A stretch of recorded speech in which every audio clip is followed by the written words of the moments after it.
Hi, good morning po sa inyong lahat. Mac Anthony, mga kakwentuhan, welcome po kayo. Man, matanong lang kita.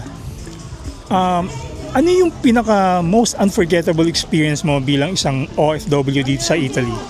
Most unforgettable, siguro itong nangyayari sa akin ngayon. Yung sinimulan kong mag-business ng 3D printing dito sa Italia. Kasi dati, nahango pa ako sa Pilipinas nang ititinda ko dito. Dumating yung time ng COVID, naisip ko na kaya ko naman palang gawin dito. Ba't hindi ko na lang gawin? Kasi nung nahango ako sa Pilipinas, pinapatay nila ako sa tax. Sa customs pa lang, wala na akong kita. Nung, ayun, nagdesisyon ako na bumili ako ng machine. Nagumpisa ako sa isang machine. Nag-design. Ngayon naman, so far so good naman. Sa awa ng Diyos, nagpapatuloy. Thank you so much, Mac.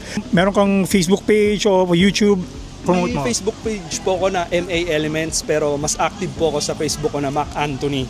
Nandun po lahat, pinopost ko lahat ng mga gawa ko.